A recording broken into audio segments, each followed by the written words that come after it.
जय Hind. Hello everyone. आज के इस वीडियो में हम बात करेंगे केमिकल रिएक्शंस एंड इक्वेशंस के बारे में। ये क्लास 10th का चैप्टर नंबर 1 है केमिस्ट्री का।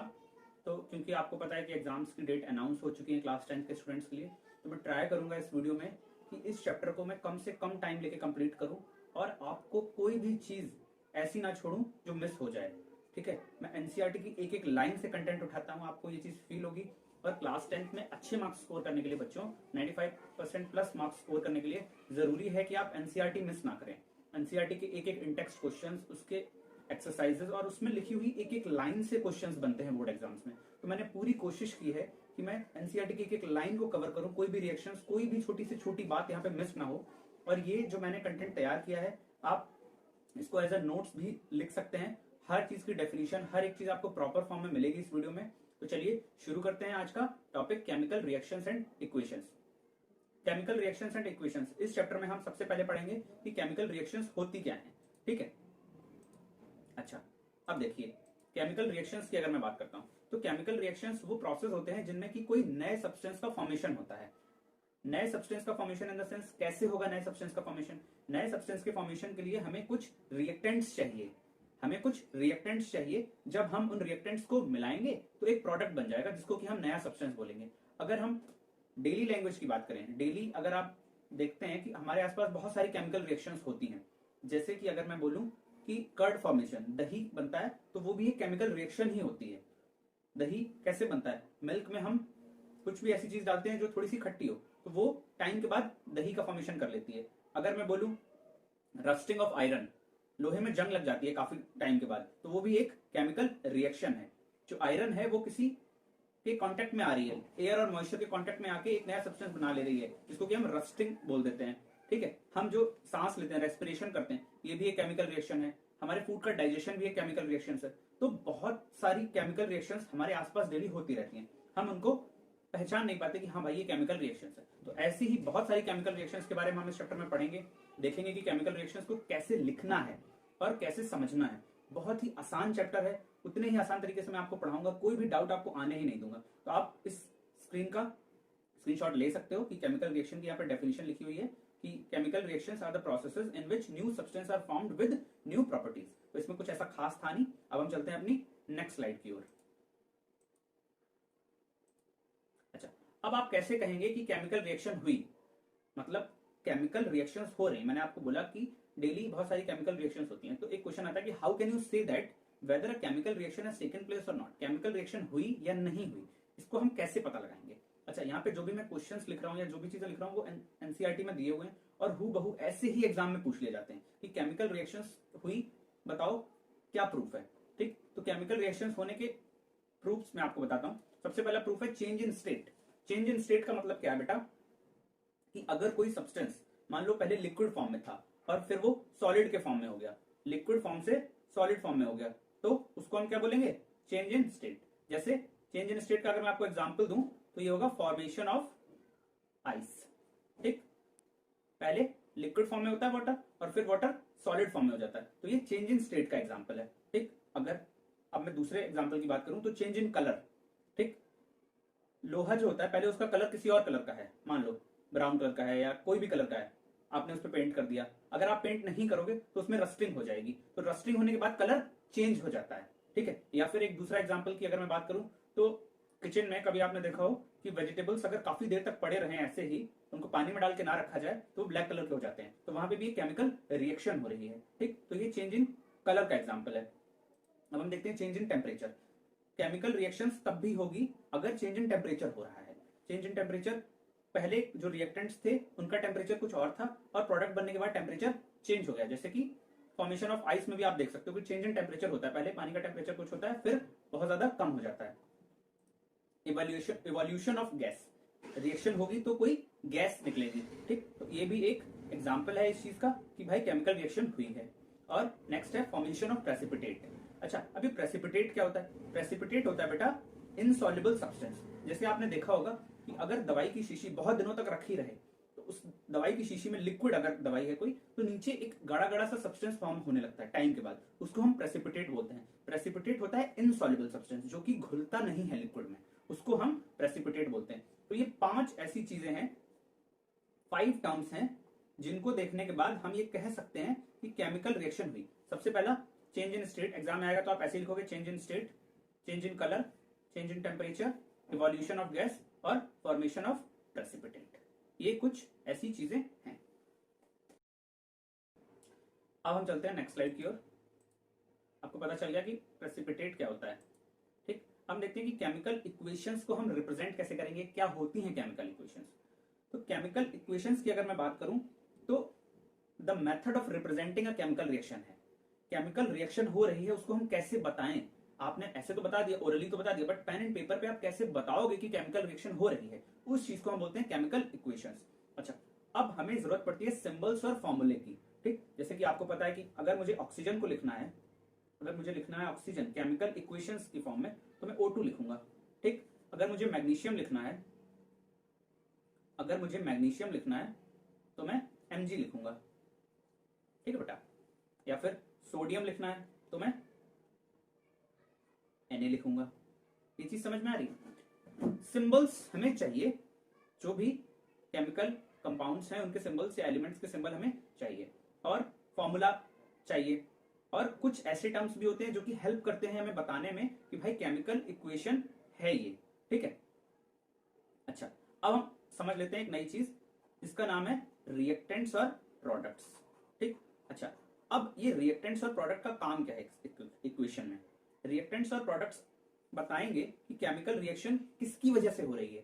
जैसे कि मैं यहां पे लिख देता हूं A plus B gives C, means A और B ये हमारे रिएक्टेंट्स हैं, ये रिएक्ट किए, ये आपस में मिल गए, तब एक C का फॉर्मेशन हुआ जिसको कि मैं प्रोडक्ट बोलता हूं। ठीक, अब ये A और B क्या है, ये केमिकल एलिमेंट्स हैं, जैसे ऑक्सीजन हो गया, मैग्नीशियम हो गया, कुछ भी हो गया। ठीक है, और इनको मिलने के बाद कोई नया प्रोडक्ट फॉर्म हो जाता है। तो अगर मैं बात करूं आपसे कि रिएक्टेंट्स होते क्या है, रिएक्टेंट्स की डेफिनेशन क्या है, तो रिएक्टेंट्स होते हैं the substance which undergo chemical change are called reactants. मतलब कि जिनमें केमिकल चेंज होता है, जिनमें केमिकल चेंज होता है उनको हम रिएक्टेंट्स बोलते हैं। मींस पहले मैग्नीशियम था, ऑक्सीजन थी, बट उसमें कुछ चेंज होगा तब जाके कुछ बनेगा। ठीक, तो प्रोडक्ट की डेफिनेशन क्या होगी, new substances produced in the reaction are called as products. ठीक, इट मींस जैसे कि आपकी एनसीईआरटी की बुक में एक एग्जांपल दिया हुआ है, वो बोला है उन्होंने, एग्जांपल बोलूं या मैं बोलूं एक एक्टिविटी दी हुई है कि मैग्नीशियम रिबन को जब हम बर्न करते हैं तो क्या बनता है। तो मैग्नीशियम रिबन है अगर, तो हम क्या लिखेंगे, मैग्नीशियम को रिप्रेजेंट करने के लिए हम लिखेंगे Mg मैग्नीशियम।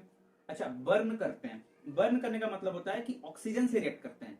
बर्निंग किसकी प्रेजेंस में होती है, आपने बचपन में एक्सपेरिमेंट पढ़ा होगा कि कैंडल जल रही है, अगर उसके ऊपर एक ग्लास रख दें, कुछ भी रख दें, तो कैंडल नहीं जलती। बर्निंग के लिए हमें चाहिए ऑक्सीजन। इट मींस अगर कोई चीज बर्न हो रही है, आगे से मैं बोलूंगा कि बर्निंग हो रही है, इट मींस उसकी रिएक्शन ऑक्सीजन के साथ हो रही है। तो अगर मैग्नीशियम रिबन, मैग्नीशियम का एक टुकड़ा हम ले लें और उसको हम बर्न कराएं, वो ऑक्सीजन के साथ रिएक्ट कराएं, तो क्या बनाता है, MgO बनाता है। ठीक, अच्छा अभी इस टाइम पे ये रिएक्शन बैलेंस नहीं है। ठीक है, हम आगे की स्लाइड्स में देखेंगे कि रिएक्शंस को बैलेंस आउट कैसे करेंगे हम। ठीक है, इट मींस कि मैग्नीशियम और ऑक्सीजन मिलके MgO बना ली, इसका नाम क्या है मैग्नीशियम, इसका नाम क्या है ऑक्सीजन, इसका नाम क्या है मैग्नीशियम ऑक्साइड बन गई। इट मींस मैग्नीशियम और ऑक्सीजन हमारे रिएक्टेंट्स हैं और मैग्नीशियम ऑक्साइड हमारा प्रोडक्ट है। इतनी सी कहानी है केमिकल इक्वेशंस की, बहुत ही सिंपल, बहुत ही बेसिक चीजें अभी मैं आपको बता रहा हूं। अब हम देखते हैं केमिकल इक्वेशंस को हम रिप्रेजेंट कैसे करते हैं। आपको समझ में आ गया कि magnesium plus oxygen gives magnesium oxide. अच्छा, अब हमें स्टेट्स भी बतानी होती हैं कि भाई कौन किस स्टेट में है। जैसे कि मैं एक एग्जांपल ले लेता हूं, आपने ये रिएक्शन पढ़ी होगी, hydrogen plus oxygen gives H2O। ठीक, अच्छा अभी भी ये रिएक्शन बैलेंस आउट नहीं है, तो ये H2 प्लस O2 क्या है, ये है बेटा हमारे रिएक्टेंट्स और ये है हमारा प्रोडक्ट। इतनी सी बात समझ में आ रही है। अच्छा, अब हमें इनकी स्टेट्स भी बतानी होंगी। तो 4 टाइप की स्टेट्स होंगी, सॉलिड, लिक्विड, गैस और एक्वस। ठीक, चारों के बारे में मैं डिस्कस कर लेता हूं। सॉलिड आपको पता है, अगर कोई भी एलिमेंट सॉलिड स्टेट में है तो उसको हम सॉलिड स्टेट से रिप्रेजेंट करेंगे, और उसको रिप्रेजेंट करने का तरीका होगा कि आगे हम ब्रैकेट में S लिख देंगे। अगर कोई लिक्विड स्टेट में है तो हम आगे L लिख देंगे, कोई गैसियस स्टेट में तो हम आगे G लिख देंगे, और एक्वस स्टेट में तो हम आगे AQ लिख देंगे। जैसे अब मैं इस रिएक्शन की बात करता हूं, ठीक है, तो आपको पता है हाइड्रोजन एक गैस है, तो हाइड्रोजन गैस की फॉर्म में रहेगी, ऑक्सीजन यहाँ पे एक गैस की फॉर्म में है, और वाटर बनता है जो कि लिक्विड की फॉर्म में, तो आगे हम एल लिख देंगे।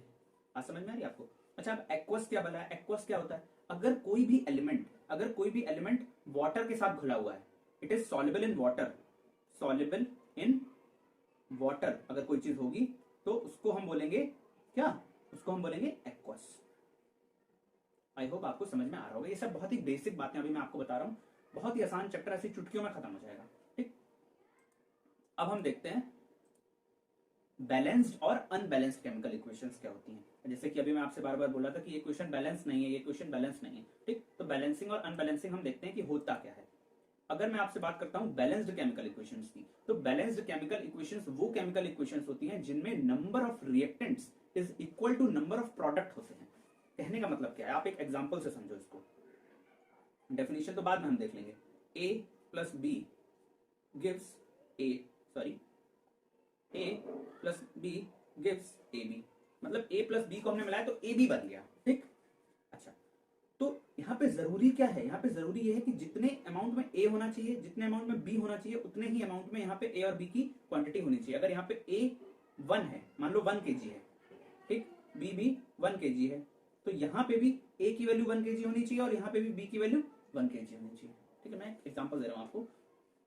इट मींस कि जो उनका मास है वो बैलेंस होना चाहिए दोनों तरफ। ठीक, अगर मैं आपसे बात करता हूं कि भाई बैलेंस्ड केमिकल इक्वेशंस होती क्या है, बैलेंस्ड केमिकल इक्वेशंस क्या होती हैं, अगर मैं उनकी डेफिनेशंस की बात करूं तो हम बोलेंगे a balanced chemical equation has equal number of atoms of different elements in reactants and products. Reactants की साइड में और प्रोडक्ट्स की साइड में जो नंबर ऑफ एटम्स होंगे वो इक्वल होंगे।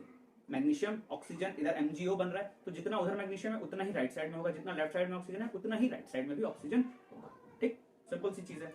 जैसे कि ये इक्वेशन है, इस इक्वेशन में आप देख पा रहे हो कि Zn plus H2SO4, Zn plus H2SO4 gives ZnSO4 plus H2, ये बोला गया है। तो यहाँ पे अगर मैं बात करूं Zn कितना है, Zn की क्वांटिटी देखते हैं रिएक्टेंट्स की साइड में और प्रोडक्ट्स की साइड में। तो रिएक्टेंट में Zn 1 है, हाँ जी 1 है, लिख दिया यहाँ पे। प्रोडक्ट में Zn कितने? ZnSO4, देखो Zn 1 ही है, Zn को 1 लिख दिया। ठीक, अगर मैं अब बात करूं हाइड्रोजन की, अच्छा अब एक चीज और समझ लीजिए, अगर मैं आपसे बात कर रहा हूं कि हाइड्रोजन को हम H2 लिखते हैं, इसका मतलब है हाइड्रोजन के यहाँ पे 2 एटम्स हैं, हाइड्रोजन के 2 एटम्स है, उसको रिप्रेजेंट करने का तरीका ये है, ना कि हम ये बोलेंगे कि हाइड्रोजन 1 है ना, हाइड्रोजन के 2 एटम्स है, हम एटम्स की बात करते हैं। हम ये नहीं बोलेंगे कि भाई 1 हाइड्रोजन है, नहीं, हम मानते हैं कि हम हाइड्रोजन जब लिखते हैं तो ऐसे लिखते हैं, बट हम क्या कहेंगे कि यहाँ पे 2 हाइड्रोजन है, क्योंकि नीचे अगर 2 लगा दिया, अगर मैंने नीचे किसी का 2 लगा दिया, इट मींस उसकी क्वांटिटी 2 हो गई। अगर मैंने 2H लिख दिया, अगर मैंने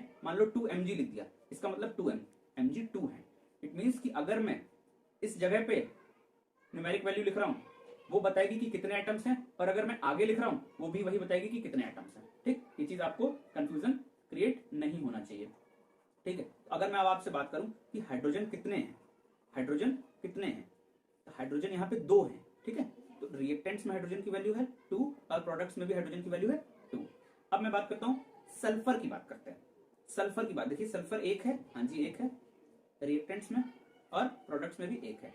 और उसके बाद मैं बात करूं अगर ऑक्सीजन की, तो ऑक्सीजन देखिए यहाँ पे 4 है, अगर O4 लिखा है इट मींस कि ऑक्सीजन के 4 एटम्स हैं वहां पर। ठीक है, ऑक्सीजन के 4 एटम्स हैं, तो यहाँ पे रिएक्टेंट्स की साइड में भी देखिए 4 है और यहाँ पे भी प्रोडक्ट की साइड में भी 4 है। आई होप आपको समझ में आ गया होगा कि बैलेंस्ड केमिकल इक्वेशन किसको कहते हैं। इसी का उल्टा अगर मैं बोलूं, इसका उल्टा क्या होगा? Unbalanced chemical equation.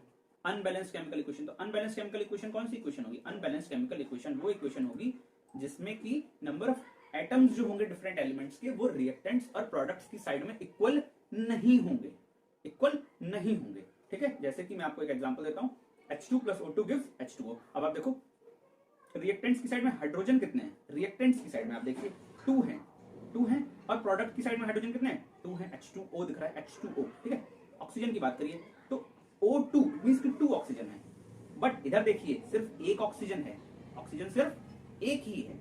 इसका मतलब क्या हो गया? इसका मतलब ये हो गया कि ये इक्वेशन बैलेंस्ड नहीं है, ये इक्वेशन बैलेंस्ड नहीं है। ऐसी इक्वेशन को हम बोलते हैं अनबैलेंस्ड केमिकल इक्वेशन। अब एक क्वेश्चन आता है कि भाई इक्वेशंस को बैलेंस करने की जरूरत क्या है? तो ये law of conservation of mass के ऊपर है कि जो मास होता है वो ना तो क्रिएट हो सकता है, मास can neither be created nor be destroyed. तो किसी भी इक्वेशन में, किसी भी रिएक्शन में जितना मास रिएक्टेंट्स का होगा उतना ही प्रोडक्ट्स का भी होना चाहिए। ठीक, तो इसलिए हमें इक्वेशंस को बैलेंस करने की जरूरत पड़ती है। अब जो कि क्वेश्चंस बहुत बार पूछे जाते हैं कि how to balance chemical equations. आपको कोई केमिकल इक्वेशंस दे दी गई और आपसे पूछा गया कि भाई इसको बैलेंस करो। ठीक, तो सबसे पहले तो आपको देखना है कि क्या वो बैलेंस्ड है या नहीं। देखने का तरीका मैंने आपको बता दिया कि रिएक्टेंट्स देखो और प्रोडक्ट्स देखो। ठीक, अगर इक्वल है तो बैलेंस्ड है, अगर इक्वल नहीं है इट मींस वो बैलेंस्ड नहीं है। ठीक, तो अब हम सीखेंगे एक एग्जांपल की हेल्प से कि हम केमिकल इक्वेशंस को बैलेंस कैसे करते हैं, और बहुत सारे एग्जांपल्स भी हम देखेंगे। जब हम इंटेक्स क्वेश्चंस करेंगे तो आपको और भी ज्यादा डीप में समझ में आ जाएगा कि बैलेंसिंग होती कैसे। अभी हम एक एग्जांपल की हेल्प से देख रहे हैं और मैं आपको रूल बताऊंगा कि आपको बैलेंसिंग करनी कैसे है। ये एक इक्वेशन दी हुई है, इसको हमें बैलेंस करना है। ठीक है, तो इसको बैलेंस करने के लिए क्या जरूरी है, हमें ये देखना पड़ेगा कि आयरन के, हाइड्रोजन के और ऑक्सीजन के एटम्स रिएक्टेंट्स की साइड में और प्रोडक्ट की साइड में इक्वल होने चाहिए। हमें ये देखना जरूरी है। ठीक है, तो अब हम देखेंगे कि इन एटम्स को इक्वल करना कैसे, क्योंकि अभी तो हम देख पा रहे हैं कि इक्वल है नहीं। ठीक है, अभी की जो सिचुएशन है वो हम कुछ इस तरह से लिख सकते हैं। रिएक्टेंट्स की साइड में Fe के जो नंबर ऑफ एटम्स हैं वो हैं बेटा 1, और प्रोडक्ट की साइड में Fe के एटम्स हैं 3। ठीक है, इसी तरह से अगर हम देखें हाइड्रोजन के जो एटम्स हैं रिएक्टेंट की साइड में वो 2 हैं और इधर भी 2 हैं। ठीक है, ऑक्सीजन के देखो यहाँ पे 1 है और यहाँ पे 4 है। ठीक, ऑक्सीजन इज 1 एंड 4, ये कुछ इस तरह से लिखा हुआ है Fe3O एंड 4। ठीक, तो बैलेंस करने का जो तरीका होता है, जो रूल होता है वो कुछ इस तरह से होता है। आपको सबसे पहले उसको बैलेंस करना है जिसके नंबर ऑफ एटम्स सबसे ज्यादा हैं। तो अगर मैं इस इक्वेशन की बात करूं, इस इक्वेशन को मैं यहाँ पे लिख लेता हूं, Fe plus H2O gives Fe3O4 plus H2। ठीक, तो सबसे ज्यादा आइटम्स किसके हैं, ऑक्सीजन के हैं। तो सबसे पहले हम ऑक्सीजन को बैलेंस करेंगे। बैलेंस करने के लिए हम क्या करेंगे, जितने सबसे ज्यादा आइटम्स हैं उतने ही हम मल्टीप्लाई कर देंगे अपोजिट साइड में। तो यहाँ पे रिएक्टेंट की साइड में आइटम्स सबसे ज्यादा 4 दिख रहे हैं, लेकिन प्रोडक्ट की साइड में 4 नहीं है, तो हम प्रोडक्ट की साइड में ऑक्सीजन को 4 बनाने की कोशिश करेंगे। अब ऑक्सीजन को 4 कैसे बनाएंगे, ऑक्सीजन को 4 बनाने के लिए इस वाले जो H2O है, ये जो H2O लिखा हुआ है इसका मल्टीप्लीकेशन हम कर देंगे किससे, इंटू 4 कर देंगे। ठीक बेटा, तो ये हमें कुछ इस तरह से करना है। तो ये क्या हो जाएगा, अब देखिए ये हो जाएगा Fe प्लस 4H2O हो जाएगा, 4H2O। ठीक है, क्यों किया हमने ऐसा, एक बार फिर से समझो। हम क्या कर रहे हैं, ऑक्सीजन राइट साइड में 4 है तो हम लेफ्ट साइड में भी 4 करने की कोशिश कर रहे हैं। तो लेफ्ट साइड में 4 कहां होगी, H2O के साथ, पूरे के साथ ऑक्सीजन है ना, तो हम H2O को 4 से मल्टीप्लाई कर देंगे तो 4 ऑक्सीजन यहाँ पे हो गए। अब देखो ऑक्सीजन बैलेंस आउट हो गए। अब दूसरे सबसे ज्यादा चीज क्या थे, दूसरे सबसे ज्यादा चीज थे आयरन। तो अब आयरन को बैलेंस करो, आयरन थे 3 और वहां पे थे 1। ठीक, तो आयरन को बैलेंस करते हैं। अब देखिए आयरन यहाँ पे कितने हैं, 3 है, और यहाँ पे कितने हैं, 1 है। तो सिंपल यहाँ पे बस 3 का मल्टीप्लाई कर दो, ये हो जाएगा बेटा 3Fe plus 4H2O gives Fe3O4 plus H2। अब देखो, अब ऑक्सीजन भी बैलेंस हो गया और आयरन भी बैलेंस हो गया, लेकिन हाइड्रोजन बैलेंस नहीं हुए। अभी पहले हाइड्रोजन बैलेंस थे, देखो 2 थे, बट क्योंकि हमने कुछ चेंजेस किए हैं इस वजह से हाइड्रोजन बैलेंस नहीं रहे। कैसे नहीं रहे, तो यहाँ पे H2 है, इसको अलग से देखो, ये लिखा है 4H2O। 4H2O का मतलब होता है बेटा कि हाइड्रोजन के अलग अलग करके देखो, इसका मतलब है 4H2 है और 4 ऑक्सीजन है। ठीक, तो हाइड्रोजन कितने हो गए, 4H2 का मतलब क्या हो, 4 आगे लगा है और H2 पहले से है, तो 2 4 जा 8 हाइड्रोजन है यहाँ पे। ठीक, तो यहाँ पे 8 हाइड्रोजन है और यहाँ पे कितने हाइड्रोजन है, यहाँ पे 2 हाइड्रोजन है। तो हम अगले स्टेप में क्या कर देंगे, हम लिखेंगे इसको 3Fe plus 4H2O gives Fe3O4 plus यहाँ पे हमें 8 हाइड्रोजन करने हैं, 2 है, 4 से मल्टीप्लाई, ये हो गया 4H2। ये हो गई हमारी बैलेंस्ड इक्वेशन। ठीक, तो अगर हम अब इसकी टेबल बनाएं और इसमें हम डेटा लिखने की कोशिश करें तो हम कैसे लिखेंगे, जो हमारी फाइनल इक्वेशंस हैं उसमें अगर हम देखें कि कितने हाइड्रोजन है कितने आयरन है, तो देख लेते हैं। फाइनल इक्वेशन में देखो आयरन की संख्या राइट रिएक्टेंट साइड पर कितनी है, 3 है, और प्रोडक्ट की साइड पर संख्या कितनी है, आयरन की 3 है। ठीक, हाइड्रोजन को देखिए 4 टू द 8 रिएक्टेंट की साइड में और प्रोडक्ट की साइड में भी 4 टू द 8। ऑक्सीजन को देखिए इधर पे 4 है और यहाँ पे भी 4 है, तो ये इक्वेशन हमारी बैलेंस हो गई। इसी तरह कितनी भी बड़ी इक्वेशन क्यों ना हो, हमें कैसे चलना है, सबसे पहले उसको बैलेंस आउट करना है जिसके नंबर ऑफ एटम सबसे ज्यादा है। ठीक है, उसके बाद उससे कम और उसके बाद उससे कम। बहुत ही आसान है, अगले बार हम और एग्जांपल्स करेंगे, जब हम इंटेक्स क्वेश्चंस करेंगे तब हम कुछ और इक्वेशंस को बैलेंस आउट करेंगे। अब अब हम चलते हैं अपने नेक्स्ट टॉपिक की तरफ। ठीक है, उससे पहले कुछ मैं आपको बीच बीच में ज्ञान की बातें बताता रहूंगा। अब ये ज्ञान की बातें क्या है? ये ज्ञान की बातें वो हैं, ज्ञान की बात समझो, ज्ञान की बातें कौन सी होती हैं जो कि बहुत ही ज्यादा इंपॉर्टेंट होती हैं, जिनको हमें याद रखना ही रखना है। ठीक है, तो इन बातों को आपको याद रखना ही रखना है। क्यों रखना है बेटा? क्योंकि इनसे एग्जाम में क्वेश्चंस बनते ही बनते हैं। ठीक है, तो इनको मिस नहीं करना है। तो कुछ छोटी छोटी ज्ञान की बातें हम करेंगे। ठीक है, अब आगे बढ़ने से पहले कुछ कंफ्यूजन आते हैं बच्चों को। ठीक है, CaO, CaOH होल ट्वाइस और CaCO3, ये कुछ तीन ऐसे नाम हैं जिनमें बच्चों को हमेशा कंफ्यूजन आते हैं। तो हम आगे इनका यूज करेंगे, तो अभी इनका कंफ्यूजन दूर कर लेते हैं। ठीक, सबसे पहले हम CaO की बात करते हैं। CaO कैल्शियम ऑक्साइड, इसका नाम होता है क्विक लाइम। ठीक है, इनके दो नाम हैं, एक तो आईयूपीएसी नेम है कैल्शियम ऑक्साइड और दूसरा जनरल नेम है, जनरल नेम जो हम डेली लाइफ में यूज करते हैं वो नाम है क्विक लाइम। ठीक, उसके बाद अगर हम बात करें CaOH का होल ट्वाइस, CaOH का जो होल ट्वाइस है उसको हम बोलते हैं कैल्शियम हाइड्रोक्साइड, जहां पे OH लगा होगा उसको हम हाइड्रोक्साइड बोलेंगे। ठीक है, और इसका नाम होता है बेटा स्लेग्ड लाइम। वो क्विक लाइम था, ये स्लेग्ड लाइम है। ठीक है, क्विक लाइम और स्लेग्ड लाइम क्यों बोला? देखो भाई, CaO लिखने में ज्यादा टाइम लगेगा क्या? CaOH होल ट्वाइस लिखने में ज्यादा टाइम लगेगा, जल्दी से लिखे इसलिए क्विक लाइम। ठीक है, और ये स्लेग्ड लाइम। अच्छा, अब हम देखते हैं CaCO3, इसको हम बोलते हैं कैल्शियम कार्बोनेट। CO3 को बोलते हैं बेटा कार्बोनेट, और इसको हम बोलते हैं लाइमस्टोन, चूना पत्थर भी जिसको हम बोलते हैं। ठीक है, तो ये कंफ्यूजन आपको नहीं होनी चाहिए। क्यों मैंने ये चीज बताई? क्योंकि ये कंफ्यूजन मैं बच्चों को जब पढ़ाता हूं तो ये कंफ्यूजन कुछ इस तरह से आते हैं कि कभी कभी इक्वेशन में लिखने बोलेगा और बोलेगा कि क्विक लाइम है या स्लेग्ड लाइम है, बच्चे कंफ्यूज जाते हैं। बड़े भाई, ऐसे नाम हो कैल्शियम हाइड्रोक्साइड, तो हमें पता है CaOH का होल ट्वाइस, बट स्लेग्ड लाइम बोल दिया, क्विक लाइम बोल दिया, लाइमस्टोन बोल दिया, कंफ्यूजन आ जाते हैं। तो ये कंफ्यूजन आपको दिमाग में नहीं आना चाहिए। CaO बोले तो quick lime, CaOH whole twice बोले तो स्लेग्ड लाइम, और CaCO3 बोले तो लाइमस्टोन। ठीक, CaO जो होता है, ये क्वेश्चन बोर्ड में पूछा गया है, CaO जो होता है वो मैन्युफैक्चरिंग ऑफ सीमेंट में यूज होता है। ठीक, तो इसको अच्छे से लिख लीजिए, स्क्रीनशॉट ले लीजिए। ओके, अब हम चलते हैं अपनी नेक्स्ट स्लाइड की तरफ। अब हम बात करेंगे टाइप्स ऑफ केमिकल रिएक्शंस की। तो चार टाइप की केमिकल रिएक्शंस हमें पढ़नी है। सबसे पहले है कॉम्बिनेशन रिएक्शन, दूसरी है डिकम्पोजिशन रिएक्शन, तीसरी है डिस्प्लेसमेंट रिएक्शन और चौथी है डबल डिस्प्लेसमेंट रिएक्शन। अब हम धीरे धीरे इन चारों को एक्सप्लोर करेंगे और देखेंगे कि हर टाइप की रिएक्शन में क्या खास बात है, उनके क्या क्या एग्जाम्पल्स हैं, उनकी क्या क्या डेफिनेशन हैं। ठीक है, तो देखते हैं सबसे पहली जो रिएक्शन है कॉम्बिनेशन रिएक्शन। तो कॉम्बिनेशन रिएक्शन की डेफिनेशन क्या है? डेफिनेशन अभी भूल जाओ, सबसे पहले कॉन्सेप्ट समझ लो कि कॉम्बिनेशन रिएक्शन का मतलब क्या होता है। कॉम्बिनेशन, कंबाइन कर रहे हैं, दो चीजों को जोड़ रहे हैं। ठीक, तो अगर एक एलिमेंट A है, दूसरा एलिमेंट B है, इन दोनों को कंबाइन करके क्या बन गया? C। कुछ इस तरह की होगी हमारी कॉम्बिनेशन रिएक्शन।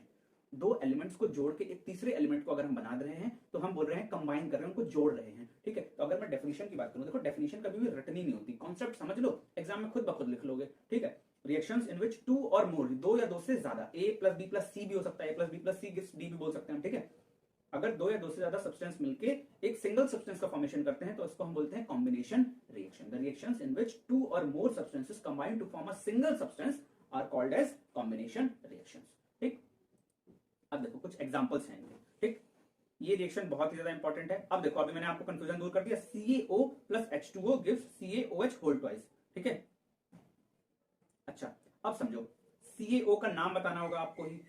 CaO का नाम अभी हमने आपको बताया, क्विक लाइम। ठीक है, और ये तो वाटर है, पता है भाई। ठीक, ये मैंने नाम इनके नीचे जानबूझ के नहीं लिखे हैं जिससे कि आपको देखकर समझ में आए और आप खुद लिखने की कोशिश करो। और ये CaOH का होल ट्वाइस अभी मैंने आपको बताया था, क्या है ये? This is slaked lime, this is slaked lime. ठीक है, तो यहां पे देखो दो एलिमेंट्स मिलके, दो सब्सटेंसेस मिले, एक कैल्शियम ऑक्साइड मिला और एक वाटर मिला और बना दिया कैल्शियम हाइड्रोक्साइड या फिर स्लेग्ड लाइम। ये रिएक्शंस इंपॉर्टेंट है, एग्जाम में पूछी जाती हैं। ठीक है, दूसरा एग्जांपल देख लेते हैं, 2H2 plus O2 gives 2H2O। ठीक, अच्छा अब एक चीज मैं आपको बता देता हूं, बहुत ही इंपॉर्टेंट, आपको याद इनको ऐसे नहीं रखना कि 2H2 plus O2 gives 2H2, ऐसे याद नहीं रखना।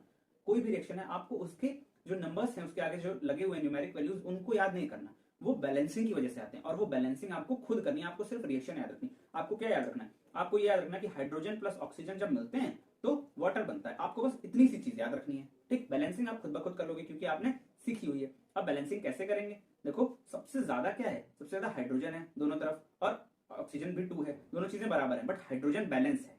ये देखो हाइड्रोजन इधर भी 2 है, इधर भी 2 है, बैलेंस है, बट ऑक्सीजन बैलेंस नहीं, इधर 2 है, इधर 1 है, तो इधर 1 है तो इधर 2 कर दो, ऑक्सीजन 2 होगी। बट ऐसा करने से क्या हुआ कि हाइड्रोजन भी 2 टू द 4 हो गया, इधर भी 2 टू द 4 इधर कर दो, ये बैलेंस हो गई इक्वेशन। बात समझ में आ रही है? अगर आपको नहीं समझ में आ रहा है एक बार वीडियो फिर से देखो, बट बैलेंसिंग वाली जो वैल्यूज है उनको कभी याद नहीं करना है, ठीक है। तो ये एक कॉम्बिनेशन रिएक्शन है, ठीक है, क्योंकि इसमें दो सब्सटेंसेस मिलकर एक थर्ड सब्सटेंस बना रहे हैं। इसका नाम आपको पता ही है, हाइड्रोजन है, ऑक्सीजन है और ये वाटर है। एक एग्जांपल हम और देख लेते हैं, C+O2 गिव्स CO2। ये बहुत ही सिंपल सा एग्जांपल है, ठीक है। तो ये हो गई हमारी कॉम्बिनेशन रिएक्शन, ठीक है। अब फिर से ज्ञान की बात वापस आ गया है, मोदी जी करते हैं ना मन की बात, ठीक है, ये ज्ञान की बात है, इसको आपको याद रखना ही रखना है, ठीक। अब ये जो सेक्शन में यहाँ पे मैंने लिखा है ये बहुत ही ज्यादा इंपॉर्टेंट है, कई बार एग्जाम में इसको पूछा गया है, ठीक। इसके जो पॉइंट्स हैं उनको हम एक एक करके समझते हैं। जो सबसे पहला पॉइंट है वो क्या बोल रहा है, स्लेग्ड लाइम। अब देखो आपको नाम से आप वाकिफ हो गए ना, स्लेग्ड लाइम। स्लेग्ड लाइम का मतलब क्या है, कैल्शियम हाइड्रोक्साइड, ठीक। तो स्लेग्ड लाइम जो है वो व्हाइट वॉशिंग के लिए यूज होता है। व्हाइट वॉशिंग मतलब दीवार पे जो पेंट होते हैं ना व्हाइट कलर का, उसको व्हाइट वॉशिंग बोलते हैं, व्हाइट वॉशिंग वॉल्स। बनता कैसे है, CaO प्लस H2O, ये L लगा दिया मैंने लिक्विड के लिए, ठीक है। ये CaOH होल ट्वाइस, ठीक। ये कैल्शियम ऑक्साइड है, इसको हम क्विक लाइम बोलते हैं, वाटर के साथ मिक्स होता है तो स्लेग्ड लाइम बनता है। और ये जो स्लेग्ड लाइम है, ये स्लेग्ड लाइम है, ये स्लेग्ड लाइम कहाँ यूज होगा, ये स्लेग्ड लाइम होगा व्हाइट वॉशिंग के लिए, ठीक। अच्छा अब देखो पेन का कलर मैं चेंज कर लेता हूं यहाँ पे। अच्छा सेकंड पॉइंट क्या बोल रहा है, सेकंड पॉइंट बोल रहा है स्लेग्ड लाइम। अब हमने व्हाइट वॉशिंग होगी, slaked lime reacts slowly with carbon dioxide in air. अब ये क्या करेगा, हवा में जो कार्बन डाइऑक्साइड प्रेजेंट है उससे ये रिएक्ट करेगा और एक कैल्शियम कार्बोनेट की लेयर बना लेगा, कैल्शियम कार्बोनेट की लेयर बना लेगा। तो CaOH का होल ट्वाइस, यही जो स्लेग्ड लाइम था, ये कार्बन डाइऑक्साइड से रिएक्ट करेगा और कैल्शियम कार्बोनेट बना लेगा और साथ में वाटर भी रहेगा साथ में, ठीक है। कैल्शियम कार्बोनेट जो होता है वो बनता है 3 days after white washing. White washing के 3 दिनों बाद कैल्शियम कार्बोनेट की लेयर बन जाती है जो कि दीवारों को एक शाइन देती है, ठीक। तो अब इन सारी बात को अगर मैं एक लाइन में समराइज करूं तो कुछ इस तरह से होगा। अब आप देखिए इसको, मैं आपसे क्या कहना चाह रहा हूं, कैल्शियम कार्बोनेट बन गया। अब जरूरी क्या है, इस पूरे प्रोसेस को समझना। पूरे प्रोसेस को कैसे समझेंगे, क्विक लाइम, क्विक लाइम हम लिख देते हैं क्विक लाइम को ऐसे, QL। क्विक लाइम जब वाटर से रिएक्ट करती है बेटा, जब वाटर से रिएक्ट करती है तो बनाती है स्लेग्ड लाइम। देखो क्विक लाइम जब वाटर से रिएक्ट करती है तो बनाती है स्लेग्ड लाइम, और ये स्लेग्ड लाइम अगर इसी स्लेग्ड लाइम को हम कार्बन डाइऑक्साइड से रिएक्ट करा देते हैं तो बना लेता है लाइम स्टोन। देखो ये स्लेग्ड लाइम अगर कार्बन डाइऑक्साइड से रिएक्ट करती है तो बना लेता है लाइम स्टोन प्लस वाटर, ठीक। इतनी सी चीज आपको समझनी थी, ये पॉइंट बहुत ही ज्यादा इंपॉर्टेंट है, ठीक। स्लेग्ड लाइम व्हाइट वॉशिंग के लिए यूज होती है। स्लेग्ड लाइम जब हवा में, जैसे व्हाइट वॉशिंग करती है दीवार पर स्लेग्ड लाइम लगा हुआ है, अब हवा से रिएक्ट करेगा, कार्बन डाइऑक्साइड हवा में है तो कैल्शियम कार्बोनेट बना लेगा जो कि एक शाइनी फिनिश देगा दीवार को, ठीक है। तो ये रिएक्शन आप जरूर याद रखें। सेकंड टाइप की जो रिएक्शन है वो है डिकम्पोजिशन रिएक्शन, ठीक है। तो डिकम्पोजिशन रिएक्शन जैसे कॉम्बिनेशन रिएक्शन का ठीक उल्टा है, ठीक। तो डिकम्पोजिशन रिएक्शन में क्या होगा कि एक सब्सटेंस ब्रेक होगा, डिकम्पोज होगा, टूटेगा दो सब्सटेंसेस में, ठीक। सिंपल सा है, डेफिनेशन भी इसकी बहुत सिंपल है। The reaction in which a single compound decomposes into 2 or more simpler substances is called a decomposition reaction। एक कंपाउंड टूट के दो या दो से अधिक बनाएगा, इसको हम बोलेंगे डिकम्पोजिशन रिएक्शन। कॉम्बिनेशन का जस्ट ऑपोजिट है ये। अब देखो बेटा, यहां पे हम क्या देखेंगे, यहां पे हम देख रहे हैं एक रिएक्शन जिसमें एक सब्सटेंस ब्रेक होके 3 सब्सटेंस बना रहा है, ठीक। ये रिएक्शंस आपको याद करनी पड़ेंगी और इनकी बैलेंसिंग याद करने की जरूरत नहीं है, सिर्फ रिएक्शन से याद कीजिए और बैलेंस खुद ब खुद कीजिए, ठीक। बहुत ही आसान है। FeSO4 नाम देखिए क्या है, FeSO4।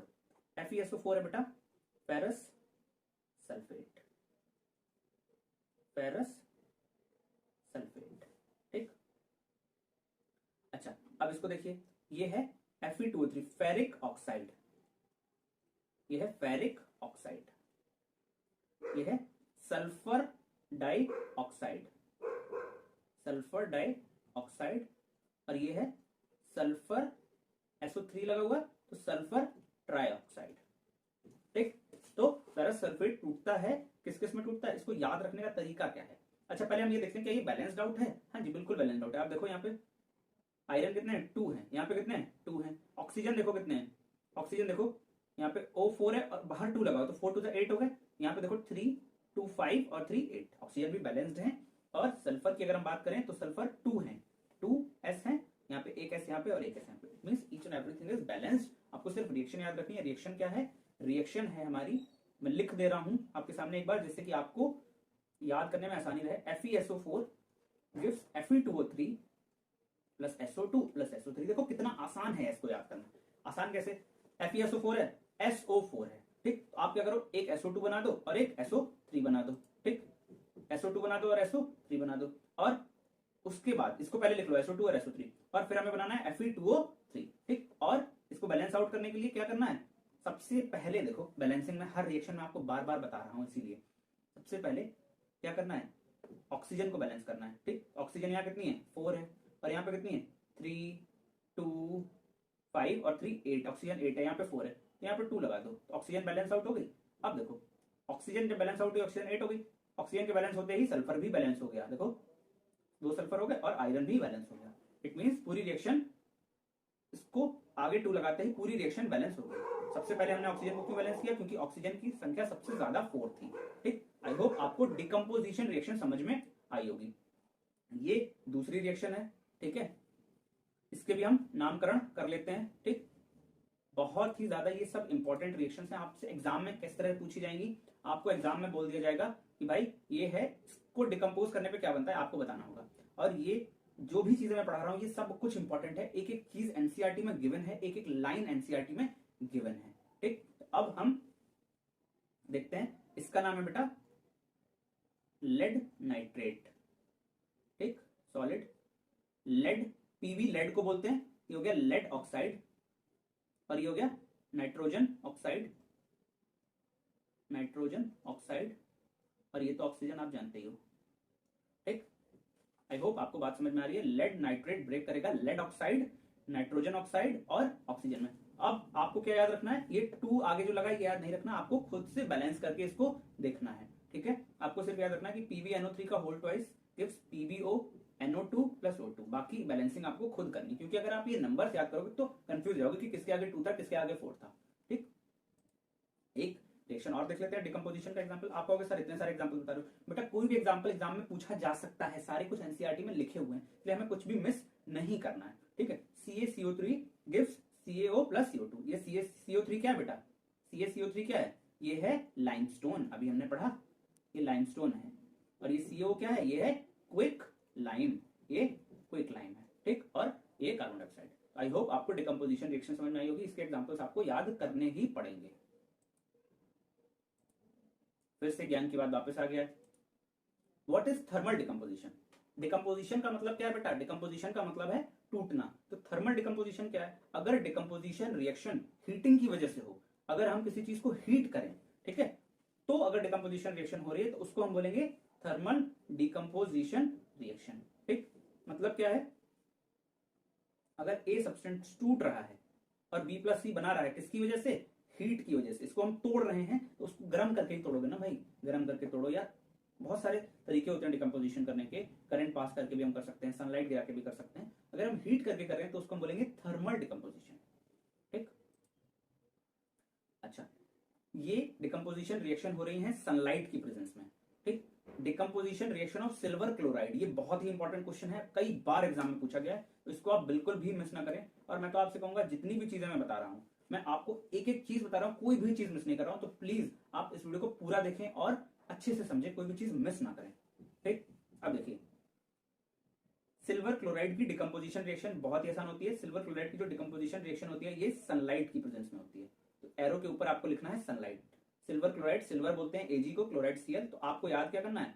आपको याद करना है AgCl gives Ag plus Cl2, ठीक।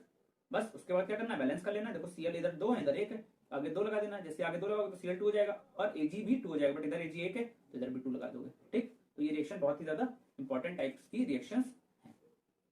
उसके बाद अगली रिएक्शन बात करेंगे, डिकम्पोजिशन रिएक्शन बोलेगा इसकी सिल्वर ब्रोमाइड की। बहुत ही सिंपल है ये भी, Ag plus Br gives 2Ag plus Br2। उसी के जैसी है, बस वहां पे Cl था, वहां पे Br आ जाएगा। और ये जो रिएक्शन है AgBr वाली, ये यूज होती है ब्लैक एंड व्हाइट फोटोग्राफी में, ठीक है। तो एक एक पॉइंट जो एनसीईआरटी में मैंने हर एक चीज कवर किया, आप बहुत ही अच्छे से प्यारे से नोट्स बनाइए और आपके एग्जाम में 100 आउट ऑफ 100 मार्क्स आने की गारंटी मैं लेता हूँ, क्योंकि इसके बाहर से कुछ पूछ ही नहीं सकता, ठीक। बाकी एक दूसरा वीडियो भी आएगा जिसमें कि एनसीईआरटी के सारे क्वेश्चंस होंगे, ठीक। तो उसको भी आप कवर कीजिए, एक वीडियो पूरा थ्योरी देख लिया, एक वीडियो पूरे क्वेश्चंस देख लिए, खत्म, इसके अलावा कुछ पूछ ही नहीं सकता। This reaction is used in black and white photography. ठीक, अब हम नेक्स्ट टॉपिक की तरफ चलते हैं जो कि है डिस्प्लेसमेंट रिएक्शंस। ठीक, तो डिस्प्लेसमेंट रिएक्शंस क्या बोलती हैं कि अभी तक हमने क्या पढ़ा, हमने पढ़ा कॉम्बिनेशन रिएक्शन और डिस्प्लेसमेंट नहीं, डिकम्पोजिशन रिएक्शन। तो डिस्प्लेसमेंट रिएक्शन क्या करते हैं, डिस्प्लेस कर देना, अपनी जगह से हटा देना। ठीक, मतलब डिस्प्लेसमेंट रिएक्शन का क्या मतलब है कि अगर दो कंपाउंड्स हैं, अगर कोई ज्यादा रिएक्टिव वाला आ जाए तो कम रिएक्टिव वाले को वो अपनी जगह से हटा देगा और उसकी जगह बैठ जाएगा। कहने का मतलब क्या है कि अगर एक राजा है, ठीक है, और वो राजा कहीं पे उसकी किंगडम है, ठीक है, वो कहीं राज करता है, बट अगर उससे पावरफुल राजा आ जाएगा तो वो क्या करेगा, उस राजा को अपनी जगह से हटा के और खुद उस जगह पे बैठ जाएगा। सेम ये डिस्प्लेसमेंट रिएक्शन में होता है। ठीक है, कैसे होता है आप देखो, पहले तो हम इसकी डेफिनेशन समझते हैं कि जहां पे मोर एक्टिव एलिमेंट, एक्टिव बोलो या रिएक्टिव बोलो, ठीक है, अगर कोई ज्यादा रिएक्टिव या ज्यादा पावरफुल, एक्टिव का मतलब ज्यादा पावरफुल एलिमेंट आ गया तो वो क्या करेगा, जो लेस एक्टिव है उसको अपनी जगह से हटा देगा। तो the reactions in which more active element displaces the less active element from its compound is called a displacement reaction। ठीक है, एग्जांपल देखो। अच्छा, अब देखो Fe plus CuSO4 gives FeSO4 plus Cu। ठीक, Fe plus CuSO4 आयरन का reaction हो रहा है किसके साथ में, कॉपर सल्फेट के साथ में हो रहा है। आयरन का रिएक्शन हो रहा है बेटा कॉपर सल्फेट के साथ में। तो देखो इस रिएक्शन को समझ लो पहले कि इस रिएक्शन में कहानी क्या चल रही है। मैं इसको अलग से लिखूंगा,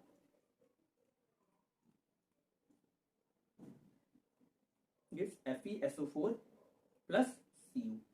अब देखो, अब कैसे पता चलेगा कौन ज्यादा एक्टिव कौन ज्यादा कम एक्टिव, इसकी एक पूरी सीरीज होती है वो मैं आपको बता दूंगा। ठीक है, अभी आपको देखना है कि यहाँ पे है कॉपर सल्फेट, ठीक, Fe प्लस कॉपर सल्फेट। तो Fe क्या करेगा, Fe जो है, अभी आप इतना जानो कि Fe जो है ये ज्यादा पावरफुल है और Cu जो है ये लेस पावरफुल है। मैंने नीचे की तरफ एरो बनाया, तो Fe क्या करेगा, CuSO4 जो है वो बैठा हुआ है, ठीक, CuSO4 बैठा हुआ है, तो Fe आएगा, Fe बोलेगा कि भाई Cu तुम्हारे पास ताकत वाकत है नहीं, आओ फाइट करते हैं, और फाइट करेगा और उसको हटा देगा। हटाने के बाद क्या करेगा भाई, Cu की जगह पे खुद बैठ जाएगा। देखो Fe बैठ गया Cu की जगह पे और बेचारा Cu को भगा के अलग कर दिया। ठीक है, ये रिएक्शन है बहुत इंपॉर्टेंट, आगे एक्वस लगा हुआ है क्योंकि ये CuSO4 aqueous solution, aqueous solution means water में सोल्यूशन है। ठीक, बहुत ही सिंपल रिएक्शंस होती हैं डिस्प्लेसमेंट रिएक्शंस। आपको क्या करना है कि एक कंपाउंड, इसमें मैं आपको हिंट बता देता हूँ, ट्रिक बता देता हूँ कि एक अलग से दे रखा होगा एलिमेंट और एक कॉम्बिनेशन दे रखा होगा कंपाउंड। ठीक, तो यहाँ पे क्या करना है, Fe को हटाना है और Cu की जगह पे बिठा देना है और Cu को हटा के अलग कर देना है। ठीक, इतना सा काम करना है हमको। ठीक, अब एक एग्जांपल और देख लेते हैं। Zn plus CuSO4 gives ZnSO4 plus Cu। यहाँ पे भी देखो वही काम हो रहा है। Zn क्या है, ज्यादा ताकतवर है, तो Zn कहाँ चला गया, इसकी जगह पे जाके बैठ गया। ठीक, Zn Cu की जगह पे जाके बैठ गया और Cu को क्या किया, अलग कर दिया। देखो यहाँ पे Zn बैठ गया और Cu को अलग कर दिया। ठीक, डिस्प्लेस कर रहा है, हटा रहा है। देखो अब बात करते हैं Pb की। Pb क्या है, लेड। ठीक, अब ये लेड क्या करेगा, ये देखो CuCl2 है, अब CuCl2 में से देखो Cu को ये हटाएगा, तो ये क्या करेगा, Cu की जगह पे जाके खुद बैठ जाएगा। देखो यहाँ पे बैठ गया, PbCl2 बना लिया, लेड क्लोराइड बना लिया, ये कॉपर क्लोराइड था, और Cu को अलग कर दिया। ठीक है, तो अब हमें इन रिएक्शन से क्या समझ में आया कि Cu से ज्यादा ताकतवर कौन कौन है, आयरन भी है, लेड भी है और जिंक भी Cu से ज्यादा पावरफुल है। ठीक, तो Cu को हटा देंगे और जाके बैठ जाएंगे और Cu को अलग कर देंगे। ठीक, डिस्प्लेस कर दिया उसको। ये अब हम बात करेंगे बेटा डबल डिस्प्लेसमेंट रिएक्शंस की। तो डबल डिस्प्लेसमेंट रिएक्शन में दो बार डिस्प्लेसमेंट होता है, ठीक है, या फिर हम कहें एक्सचेंज ऑफ आयंस होता है। इसको हम एक एग्जांपल की हेल्प से समझते हैं पहले, उसके बाद हम जाएंगे इसकी डेफिनेशन पे। अगर दो एलिमेंट्स हैं AB प्लस CD और ये मिलके बना रहे हैं क्या, मान लेते हैं ये बना रहे हैं AD प्लस BC। ठीक, क्या हो रहा है, A जो है वो जाके D के साथ मिल जा रहा है और B जो है वो क्या कर रहा है, C के साथ मिल जा रहा है। इट मीन्स कि यहाँ पे दो बार डिस्प्लेसमेंट हो रहा है। A क्या कर रहा है, D को हटा रहा है और खुद जाके बैठ जा रहा है, और B और C कंबाइन हो रहे हैं। इट मीन्स क्या हो रहा है, देखो AB प्लस CD है, तो AB क्या बन गया, AB बन गया AD। तो देखो AB और बन गया AD, तो B को किसने हटा दिया, B को D ने हटा दिया, डिस्प्लेस कर दिया। क्यों कर दिया भाई, ये ज्यादा एक्टिव रहा होगा और ये बन रहा है एंड में BC। पहले क्या था CD, तो बी ने क्या किया, यहां से डी को हटा दिया, ठीक। तो यहाँ पे 2 बार डिस्प्लेसमेंट होगा। अच्छा, या फिर हम इसको ये भी बोलते हैं कि एक्सचेंज ऑफ आयंस हो रहा है, ठीक। इसको हम एक किसकी हेल्प से देखेंगे, इसको हम देखेंगे एग्जांपल्स की हेल्प से, बहुत ही आसान ये भी है, ठीक। अब हम देख लेते हैं पहले इसकी डेफिनेशन। तो the reactions in which there is an exchange of ions between the reactants to give new substance is called a double displacement reaction. यहाँ पे क्या होगा, एक्सचेंज ऑफ आयंस होगा, ठीक। तो डबल डिस्प्लेसमेंट रिएक्शन होने के कुछ कंडीशंस भी हैं कि कब हम बोलेंगे कि डबल डिस्प्लेसमेंट रिएक्शंस हो रही हैं। तो डबल डिस्प्लेसमेंट रिएक्शन जब भी होगी तो या तो फॉर्मेशन ऑफ प्रेसिपिटेट होगा, या तो इवोल्यूशन ऑफ गैस होगी, या फिर चेंज इन कलर होगा, ठीक। ये 3 चीजें होंगी ही होंगी। अब हम इस इक्वेशन की हेल्प से डबल डिस्प्लेसमेंट रिएक्शंस को समझते हैं बहुत ही अच्छे तरीके से। तो NaCl plus AgNO3 gives AgCl plus NaNO3, ठीक। तो यहाँ पे हो क्या रहा है, यहाँ पे NaCl है, ठीक है। इसको मैं अलग से आपको बताता हूं, ये बेटा NaCl plus AgNO3 gives AgCl plus NaNO3, ठीक। तो यहाँ पे क्या हो रहा है, NaCl है ये, ठीक। NaCl Na नहीं, NaCl अगले स्टेप में जब प्रोडक्ट फॉर्मेशन होगा तो NaCl नहीं रहेगा, वो क्या हो जाएगा, Ag जो है ये यहाँ पे Na की जगह पे आ जाएगा, ठीक। Ag क्या करेगा, Na की जगह पे आके बैठ गया, Na को हटा दिया, ठीक। AgCl बन गया। अब Ag की जगह खाली हो गई, तो ये Na को जो हटाया था ना भाई साहब, वो यहाँ पे आके बैठ गया, ठीक। मतलब एक ने किसी को हटाया और वहां पे जाके कोई और बैठ गया जिसको पहले किसी ने हटाया था। आप समझ पा रहे हो, यहाँ पे एक्सचेंज ऑफ आयंस होता है। कैसे होता है एक्सचेंज ऑफ आयंस, NaCl जो बनता है वो Na प्लस और Cl माइनस की हेल्प से बनता है, और AgNO3 जो होता है बेटा ये बनता है Ag प्लस और NO3 के ऊपर में एक माइनस चार्ज होता है नाइट्रेट के ऊपर, ठीक। Ag क्या है बेटा, सिल्वर है यहाँ पे। तो Na प्लस क्या करेगा, Na प्लस को एक नेगेटिव वाला चाहिए, तो नेगेटिव किसके पास है, NO3 के पास है। तो Na प्लस क्या करेगा, ये इसके साथ बढ़ जाएगा, तो ये बना लेगा NaNO3 बना लेगा ये, ठीक। और Cl नेगेटिव है और Ag पॉजिटिव है, तो ये दोनों आपस में मिलके प्लस AgCl का फॉर्मेशन कर लेंगे। तो यहाँ पे देखो डिस्प्लेसमेंट हो रहा है, 2 बार हो रहा है। देखो पहले Na हटाया जा रहा है, Na को हटा रहा है, कौन हटा रहा है, Ag हटा रहा है, और फिर Ag हट गया तो यहाँ पे जाके कौन बैठ गया, Na बैठ गया, ठीक। तो इस तरह से कुछ ये डबल डिस्प्लेसमेंट रिएक्शंस होती हैं, ठीक। आपको इनको याद करना बहुत ही ज्यादा जरूरी है, कुछ मुश्किल नहीं है। 2 बार डिस्प्लेसमेंट कराना है और हमें ये देखना है कि प्लस वाला जो एलिमेंट है वो नेगेटिव वाले के साथ ज्वाइन होगा और नेगेटिव वाला प्लस वाले के साथ में, ठीक। अब यहाँ पे मैंने आपको क्या बोला कि फॉर्मेशन ऑफ प्रेसिपिटेट होगा बेटा। प्रेसिपिटेट क्या होता था, प्रेसिपिटेट होता था इनसॉल्युबल सब्सटेंस, ठीक। तो यहाँ पे जब ये रिएक्शन रियल में होगी, हाँ ऐसे तो हम पेपर पे पढ़ रहे हैं, बट लैब में अगर हम जाते हैं केमिस्ट्री के लैब में तो वहाँ पे NaCl होगा, फिर उसको इससे मिलाया जाएगा तो ये कुछ बनेगा। तो ये इसका कंफर्मेशन कैसे होता है कि भाई ये रिएक्शन होगी, AgCl का व्हाइट कलर का प्रेसिपिटेट बनता है, ठीक है। AgCl का व्हाइट कलर का प्रेसिपिटेट बनता है, ये बात आपको याद रखनी पड़ेगी। अच्छा, अब देखो दूसरी रिएक्शन क्या है, Na2SO4 plus BaCl2 gives BaSO4 plus 2NaCl। इस रिएक्शन को भी आपको रटने की जरूरत नहीं है, आपको बैलेंसिंग वाला जो पार्ट है उसको रटने की जरूरत नहीं है, ठीक है। तो Na2SO4 है, तो यहाँ पे क्या होगा, देखो सेम काम हो रहा है। Na कहाँ पे चला जाएगा, Na चला जाएगा Cl के साथ में, और Ba जो है, ये जो Ba है ये आ गया यहाँ पे, तो ये BaSO4 बन गया, और Na को हटाया गया तो ये Na चला गया इसके साथ में। तो यहाँ पे देखो Na2 है और Cl2 पहले से है, तो इसको लिख दिया जाएगा 2NaCl, जो कि यहाँ पे है, ठीक। आई होप आपको ये भी रिएक्शन समझ में आ गई होगी, बहुत ही सिंपल रिएक्शंस हैं ये, ठीक है। अच्छा, अब यहाँ पे क्या होगा, इस रिएक्शन में BaSO4 जिसका कि नाम है बेरियम सल्फेट, ठीक है, बेरियम सल्फेट, इसका व्हाइट कलर का प्रेसिपिटेट बनेगा, ठीक है। ये चीजें आपको याद रखनी है और ये रिएक्शंस भी आपको याद रखनी है। ज्ञान की बात फिर से वापस आ गया है, ठीक। देखते हैं प्रेसिपिटेशन रिएक्शन किसको बोलेंगे, ठीक। भाई बहुत सिंपल सी क्वेश्चन है, इसमें ज्ञान की बात है बट इतनी बड़ी ज्ञान की बात नहीं है, बट फिर भी हम लिख देते हैं जिससे कि अगर एग्जाम में पूछ लिया जाए तो आपको कोई कष्ट ना हो बताने में, ठीक। तो प्रेसिपिटेशन रिएक्शन किसको बोलेंगे, प्रेसिपिटेशन रिएक्शन वो रिएक्शन होगी, ऐसी कोई भी रिएक्शन जिसमें कि प्रेसिपिटेट का फॉर्मेशन होगा उसको हम बोलेंगे प्रेसिपिटेशन रिएक्शन। जैसे कि अभी हमने देख लिया NaCl plus AgNO3 gives AgCl plus NaNO3, जिसमें कि AgCl जो है, ये जो AgCl आपको दिख रहा है इसका प्रेसिपिटेट बनेगा, ठीक है, व्हाइट कलर का इसका प्रेसिपिटेट बनेगा। अच्छा, अब टाइप्स ऑफ रिएक्शंस खत्म हो गई। कौन कौन सी रिएक्शंस हमने पढ़ी combination reaction, decomposition reaction, displacement reaction और डबल डिस्प्लेसमेंट रिएक्शन। ठीक, अब हम पढ़ेंगे कुछ अलग टाइप की रिएक्शंस जो कि है एक्सोथर्मिक और एंडोथर्मिक। तो एक्सोथर्मिक रिएक्शंस वो रिएक्शंस होती हैं कि रिएक्शन होने के बाद हीट रिलीज होगी।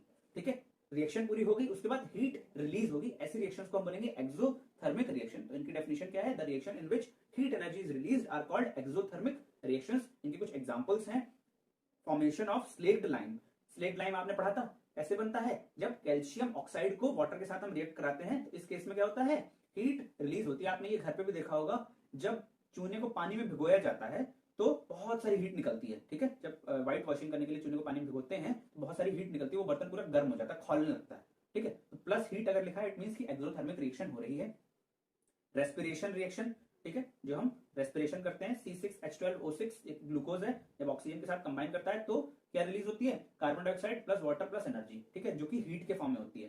ठीक, जब आप सांस लेते हो बाहर, जब कार्बन डाइऑक्साइड छोड़ते हो तो हीट आपको फील होती है ना, हाथ पे गर्म फील होता है, तो यहाँ पे भी एक्सोथर्मिक रिएक्शन होती है। और एक है बर्निंग ऑफ नेचुरल गैस। ठीक है, तो CH4 को जब हम ऑक्सीजन की प्रेजेंस में बर्न कराएंगे, जब भी मैंने बोला बर्निंग होगी, बर्निंग का मतलब क्या है? बर्निंग का मतलब है बेटा ऑक्सीजन के साथ में रिएक्शन। तो CH4 जो कि हम मीथेन बोलते हैं जिसको, उसकी रिएक्शन नेचुरल गैस भी बोलते हैं, उसकी रिएक्शन जब हम ऑक्सीजन के साथ कराते हैं तो भी carbon dioxide plus water plus heat release होती है। ठीक, तो ये कुछ एग्जांपल्स हैं जो कि आपको याद रखना है एक्सोथर्मिक रिएक्शन के। मैं सारे एग्जांपल्स इसलिए लिख देता हूं कि कोई भी एग्जांपल आए आपको प्रॉब्लम ना हो, कोई भी एग्जांपल मिस ना हो। अब दूसरी चीज आती है एंडोथर्मिक रिएक्शन। एंडोथर्मिक रिएक्शन क्या होती है? इसमें हीट एब्जॉर्ब होती है, उसमें हीट निकलती है। अब एब्जॉर्ब कैसे होती है? एब्जॉर्ब करने का मतलब है हीट को हम एब्जॉर्ब कर रहे हैं। इट मींस कि जब हमें रिएक्शन करानी है तो हमें हीट देनी पड़ेगी, वो हीट लेगी रिएक्शन, फिर रिएक्शन होगी। ठीक, तो हीट को एब्जॉर्ब कर रही है और एक्सोथर्मिक में हीट बाहर निकल रही थी। तो reaction in which heat energy is absorbed are called exothermic reaction. जैसे कि लाइमस्टोन, लाइमस्टोन को जब हम हीट करते हैं तब क्या बनाता है? कैल्शियम ऑक्साइड और कार्बन डाइऑक्साइड। ठीक, और सिल्वर ब्रोमाइड का डिकम्पोजिशन, ठीक है, या फिर सिल्वर क्लोराइड AgCl का जो डिकम्पोजिशन अभी मैंने बताया था वो भी हीट की प्रेजेंस में होता है। मतलब सनलाइट हम देंगे, सनलाइट में हीट होती है, तो हीट जब उस पर पड़ती है तो हीट को एब्जॉर्ब करता है और एब्जॉर्ब करने के बाद रिएक्शन होती है। इस तरह की रिएक्शन को हम बोलते हैं एंडोथर्मिक रिएक्शन, जो कि आप पहले पढ़ चुके हो अभी। ठीक, अब हम बढ़ते हैं अपने नेक्स्ट टॉपिक की तरफ, जो कि है बहुत ही ज्यादा इंपॉर्टेंट, बहुत ही ज्यादा कंफ्यूजिंग किसी किसी बच्चे के लिए, जो कि है ऑक्सीडेशन और रिडक्शन। सॉरी, ऑक्सीडेशन और रिडक्शन। ठीक, तो हम सबसे पहले देखेंगे कि ऑक्सीडेशन होता क्या है। ऑक्सीडेशन का मतलब है एडिशन ऑफ ऑक्सीजन या रिमूवल ऑफ हाइड्रोजन। किसी भी एलिमेंट से, किसी भी कंपाउंड में अगर हम ऑक्सीजन को ऐड कर दें या हाइड्रोजन को निकाल लें, उसको हम बोलते हैं ऑक्सीडेशन। ठीक, बहुत ही सिंपल सी डेफिनेशन, एडिशन ऑफ ऑक्सीजन और removal of hydrogen is called oxidation. अब एग्जांपल से देखते हैं कि एडिशन ऑफ ऑक्सीजन कैसे। देखो C+O2 गिव्स CO2, ये क्या हो गया? Addition of oxygen. किसमें? कार्बन में हम ऑक्सीजन को ऐड कर रहे हैं, तो ये ऑक्सीडेशन हो रहा है यहाँ पर। ठीक, कार्बन जो है, अब ऑक्सीडेशन होगा तो जिसका ऑक्सीडेशन होगा वो क्या हो जाएगा? वो ऑक्सीडाइज हो जाएगा। तो यहाँ पे क्या हो रहा है? कार्बन जो है वो ऑक्सीडाइज हो रही है कार्बन डाइऑक्साइड में। ठीक, यहाँ पे देखो कॉपर का ऑक्सीडेशन हो रहा है, कॉपर में ऑक्सीजन ऐड कर रहे हैं तो ये कॉपर ऑक्साइड हो रही है कॉपर ऑक्साइड में, कॉपर ऑक्सीडाइज हो रही है कॉपर ऑक्साइड में। ठीक, ऑक्सीडेशन का मतलब है कोई भी एलिमेंट लो उसमें ऑक्सीजन जोड़ दो। ठीक, ये रिएक्शन बैलेंस करने के बाद लिखी गई है। ठीक, और ऑक्सीडेशन के दो मतलब है, पहला मतलब है या तो ऑक्सीजन ऐड करो या हाइड्रोजन हटा लो। तो रिमूवल ऑफ हाइड्रोजन के एग्जांपल देखते हैं। देखो H2S प्लस Cl2। अब देखो हाइड्रोजन किसके पास है? हाइड्रोजन है, हाइड्रोजन है यहाँ पे हाइड्रोजन है। ठीक, तो इसकी हाइड्रोजन हमें हटानी है। ठीक, तो हाइड्रोजन हटानी है, तो देखो हाइड्रोजन हटा दी, तो हाइड्रोजन कहाँ चली गई? हाइड्रोजन चली गई इसमें Cl में चली गई, तो ये 2HCl बन गया। और सल्फर को अलग कर दिया, क्यों? सल्फर में हाइड्रोजन थी, हाइड्रोजन सल्फाइड था ये, इसको हम हाइड्रोजन सल्फाइड बोलेंगे बेटा। ठीक, तो इसमें से हाइड्रोजन हटा दी तो सिर्फ सल्फर बचा। ठीक, और ये देखो ये रिएक्शन कैसे होती है? देखो H2 गया, किसके साथ मिल गया? Cl2 के साथ मिल गया। तो हम ऐसे तो नहीं लिखेंगे कि H2 और Cl2। ठीक, तो हम क्या करते हैं? 2 बाहर कॉमन लेते हैं और लिख देते हैं 2HCl। इसको क्या बोलते हैं? Hydrochloric acid. ठीक है, हाइड्रोजन सल्फाइड ऑक्सीडाइज हो रहा है सल्फर में। ठीक, ये ऑक्सीडाइज ही हो रहा है। क्यों ऑक्सीडाइज क्यों हो रहा है? क्योंकि हाइड्रोजन हट रही है इसमें से। ठीक, अब हम देखेंगे कि रिडक्शन क्या होता है। रिडक्शन होता है ऑक्सीडेशन का जस्ट उल्टा। ऑक्सीडेशन का मतलब होता है ऑक्सीजन का ऐड होना या हाइड्रोजन का रिमूव होना। तो रिडक्शन क्या होगा? हाइड्रोजन का ऐड होना या ऑक्सीजन का रिमूव होना। ठीक, एडिशन ऑफ हाइड्रोजन और removal of oxygen is called reduction. तो सबसे पहले हम देखेंगे एडिशन ऑफ हाइड्रोजन। देखो NH3 plus 3Cl2 gives N2 plus 6HCl। ये रिएक्शन आपको याद करनी है, बहुत ही ज्यादा इंपॉर्टेंट टाइप की ये रिएक्शन है। इसको याद कैसे करोगे आप? इसको याद आप ऐसे करोगे, NH3 plus Cl2 gives N2 plus HCl। इसको आप इस तरह से याद करोगे और बैलेंसिंग खुद ब खुद करोगे। बहुत ही आसान होता है बैलेंसिंग करना, मैंने आपको सिखा दिया है, ठीक है। तो यहाँ पे देखो एडिशन ऑफ हाइड्रोजन हो रहा है, ठीक है। एडिशन ऑफ हाइड्रोजन हो रहा है, इसका मतलब रिडक्शन हो रहा है। एडिशन ऑफ हाइड्रोजन किसमें हो रहा है? देखो Cl में एडिशन ऑफ हाइड्रोजन हो रहा है, ठीक। तो Cl को हम क्या बोलेंगे कि Cl का रिडक्शन हो गया। देखो ये हाइड्रोजन उठ के इसमें मिल जा रही है। हाइड्रोजन इसमें कितनी है? हाइड्रोजन इसमें कितनी है? क्या 6 हाइड्रोजन है? हाँ जी 6 हाइड्रोजन है। देखो H3 और आगे 2 भी लगा है, तो 6 हाइड्रोजन आ गए। बचा क्या? सिर्फ N2 बचा। 2N लिखो या N2 लिखेंगे? 2N तो नहीं लिख सकते, यहाँ पे हम N2 लिखते हैं, ठीक। N2 लिख दिया और यहाँ पे 6 हाइड्रोजन थी, तो 6 हाइड्रोजन इसमें चली गई। और यहाँ पे 3Cl2 का मतलब क्या था? 6 क्लोरीन थी, तो 6 हाइड्रोजन और 6 क्लोरीन मिलकर 6HCl बना लिया, ठीक। तो इस चीज को हम क्या कहेंगे? यहाँ पे क्या हो रहा है बेटा? यहाँ पे हो रहा है रिडक्शन। रिडक्शन का मतलब क्या होता है? रिडक्शन का मतलब होता है एडिशन ऑफ हाइड्रोजन। तो यहाँ पे किसमें एडिशन ऑफ हाइड्रोजन हुआ? क्लोरीन में हुआ। तो क्लोरीन को हम क्या बोलेंगे? क्लोरीन में एडिशन ऑफ हाइड्रोजन हुआ, इसका मतलब क्लोरीन जो भी वो रिड्यूस हो गई किसमें? हाइड्रोजन क्लोराइड में। बहुत ही आसान सी चीज है।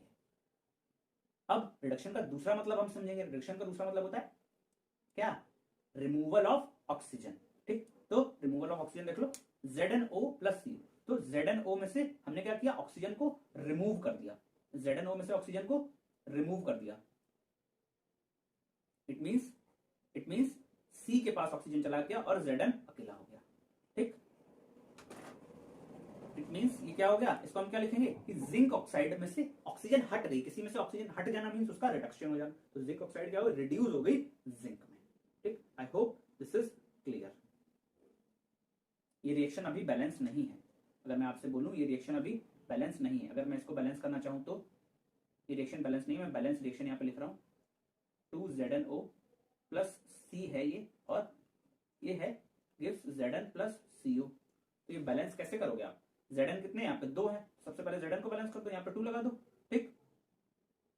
और ऑक्सीजन कितने हैं यहाँ पे? 2, तो यहाँ पे भी 2 लगा दो एक। तो यहाँ पे जब 2 लगा दो, कार्बन भी 2 हो गए, तो यहाँ पे भी 2 लगा दो, ठीक। अब ये रिएक्शन बैलेंस रिएक्शन है, ठीक है।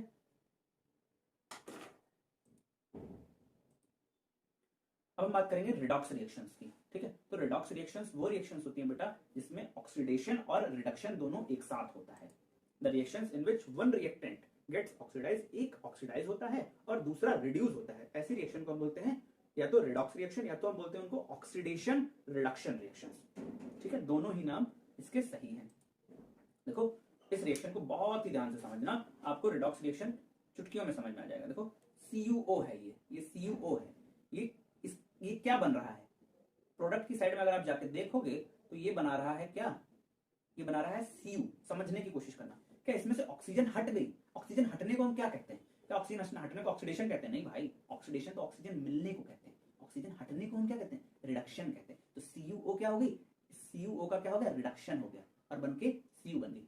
हाइड्रोजन देखो क्या हुआ? हाइड्रोजन ऑक्साइड बन गया, वाटर बन गया। इट मींस कि हाइड्रोजन को ऑक्सीजन मिल गई। हाइड्रोजन को ऑक्सीजन मिल गई तो हाइड्रोजन का क्या हो गया? ऑक्सीडेशन हो गया। तो ये दोनों रिएक्शंस एक साथ चल रही हैं, इसलिए हम इसको बोलते हैं रिडॉक्स रिएक्शन। मींस एक चीज का ऑक्सीडेशन होगा और एक चीज का रिडक्शन होगा, ठीक।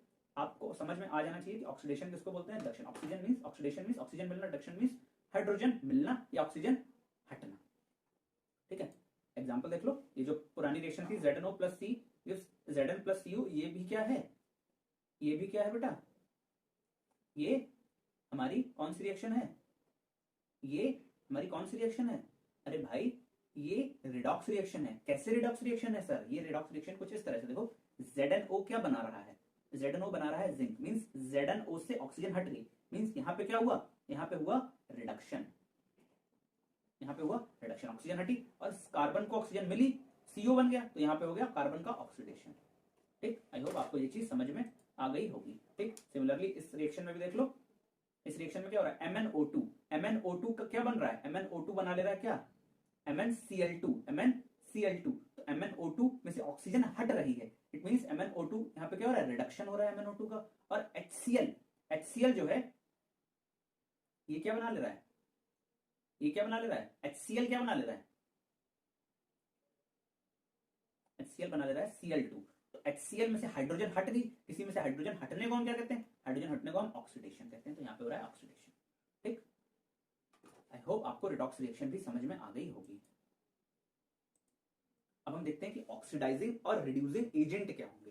अरे भाई एजेंट कौन होते हैं? जो काम करवाते हैं। तो जो ऑक्सीडेशन कराएगा वो ऑक्सीडाइजिंग एजेंट, जो रिडक्शन कराएगा वो रिड्यूसिंग एजेंट। ऑक्सीडाइजिंग एजेंट कौन होगा? जो ऑक्सीडेशन ऑक्सीजन देगा। रिड्यूसिंग एजेंट कौन होगा? जो हाइड्रोजन देगा। ठीक, तो ऑक्सीडाइजिंग और रिड्यूसिंग एजेंट के बारे में हम पढ़ेंगे। सबसे पहले हम बात करेंगे ऑक्सीडाइजिंग एजेंट की डेफिनेशन की। तो substance which cause oxidation of other substance are called oxidising agent.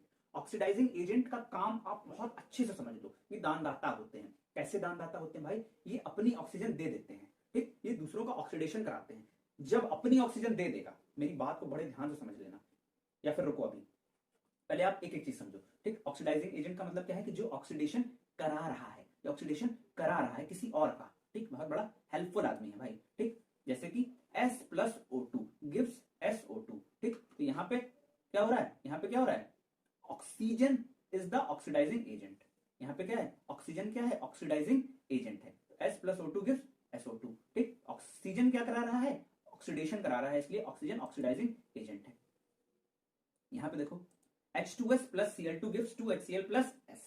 अब क्लोरीन क्या कर रहा है? यहाँ पे क्लोरीन को देखो, क्लोरीन क्या कर रहा है? हमें क्या कराना है? ऑक्सीडेशन कराना है, और ऑक्सीडाइजिंग एजेंट ही ऑक्सीडेशन कराता है। तो यहाँ पे तो ऑक्सीडाइजिंग एजेंट कौन था? ऑक्सीजन थी। अब यहाँ पे देखो H2S plus Cl2, H2S में से बेटा क्या हाइड्रोजन हट गया?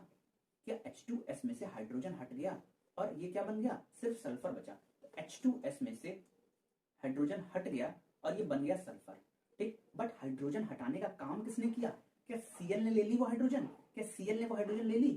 क्या Cl ने वो हाइड्रोजन ले ली और खुद क्या कर लिया Cl ने? Cl ने हाइड्रोजन ले ली। तो ऑक्सीडाइजिंग एजेंट कौन है? यहाँ पे क्लोरीन है। क्यों? क्लोरीन क्या कर रहा है भाई? दूसरों का ऑक्सीडेशन करा रहा है और खुद हाइड्रोजन ले ले रहा है। तो यहाँ पे chlorine is the oxidising agent. आपको कंफ्यूजन नहीं होनी चाहिए ऑक्सीडेशन और ऑक्सीडाइजिंग एजेंट के में। ऑक्सीडेशन का मतलब होता है कि ऑक्सीजन का ऐड हो जाना। ऑक्सीडाइजिंग एजेंट का मतलब होता है कि वो चीजें जो ऑक्सीजन को ऐड कराती हैं या फिर वो चीजें जो हाइड्रोजन को हटाती हैं। तो यहाँ पे H2S में से हाइड्रोजन किसने हटाई? क्लोरीन ने हटाई, क्योंकि वो हाइड्रोजन उसने खुद ले ली। आई होप आपको ऑक्सीडाइजिंग एजेंट समझ में आया। रिड्यूसिंग एजेंट कौन होंगे? जो रिडक्शन कराएंगे दूसरे एलिमेंट्स का। The substance which cause reduction of other substances are called reducing agent. जैसे यहाँ पे C plus ZNO gives Zn plus CO। तो यहाँ पे कौन है reducing agent? Carbon is the reducing agent. क्यों कार्बन रिड्यूसिंग एजेंट क्यों है? कार्बन रिड्यूसिंग एजेंट क्यों है? क्या ZNO, ये जो ZNO आपको दिख रहा है, इसका क्या हो रहा है? क्या इसका रिडक्शन हो रहा है? हाँ भाई रिडक्शन ही तो हो रहा है। क्यों रिडक्शन हो रहा है? क्योंकि इसमें से ऑक्सीजन हट गई। बट जो ऑक्सीजन हटी वो किसने हटाई? वो गई कहाँ? वो कार्बन ने ले ली। भाई कार्बन ने ऑक्सीजन हटा दी, तो कार्बन ने ऑक्सीजन हटाने का काम किया। ऑक्सीजन हटाने को हम क्या बोलते हैं? ऑक्सीजन हटाने को हम बोलते हैं रिडक्शन। तो कार्बन ने हटाई ऑक्सीजन, तो उसको बोलेंगे हम रिड्यूसिंग एजेंट। ठीक, आई होप ये चीज भी आपको समझ में आ गई होगी। अब हम देखते हैं अपने चैप्टर के माइंड पे आ गए हैं, effects of oxidation and reduction in everyday life. ठीक, तो कुछ इफेक्ट्स होते हैं ऑक्सीडेशन और रिडक्शन के। सबसे पहला इफेक्ट होता है कोरोजन। कोरोजन क्या होता है? एक ऐसा प्रोसेस होता है जिसमें जो मेटल्स होते हैं उन पे अटैक होता है किसका? मॉइस्चर का, एयर का और एसिड का। ठीक, कोरोजन जो होता है ऑक्सीडेशन ऑफ मेटल्स की वजह से होता है। Corrosion is a process in which metals are attacked by substances such as moisture, air और एसिड। ठीक है, कोरोजन, रस्टिंग ऑफ आयरन जो होती है वो कोरोजन ही होती है। ठीक, लोहे पे जब जंग लग जाती है तो क्या होता है? लोहा पड़ा हुआ है, उस पर आपने पेंट वगैरह नहीं किया, ऐसे ही पड़ा है, तो वो किसके कांटेक्ट में आता है? उस पर एयर आती है, मॉइस्चर आता है, तो वो एक लेयर बना देता है। ठीक है, ऑक्साइड की, जिसको कि हम जंग बोलते हैं या फिर रस्टिंग बोलते हैं। ठीक, रस्टिंग होने के लिए नेसेसरी कंडीशंस क्या क्या है? नेसेसरी कंडीशंस हैं कि जो मेटल सरफेस है वो एयर के कांटेक्ट में आना चाहिए। अगर आपने ऊपर से पेंट कर दिया तो रस्टिंग नहीं होगी आयरन में, इसीलिए आयरन के ऊपर से पेंट किया जाता है जिससे रस्टिंग ना हो। रस्टिंग है क्या भाई? एक लेयर बन गई उसके ऊपर किसकी?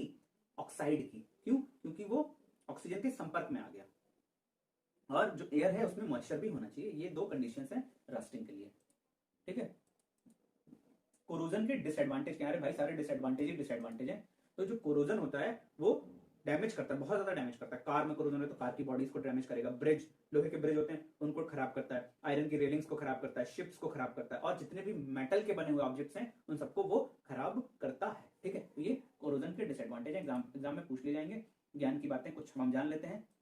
ठीक है, अगर कोरोजन हो रहा है सिल्वर का, ठीक है, सिल्वर का कोरोजन अगर हो रहा है तो एक ब्लैक कलर की कोटिंग आती है। ये कोटिंग पूछ ली जाती है एग्जाम में, इसको ध्यान रखिएगा।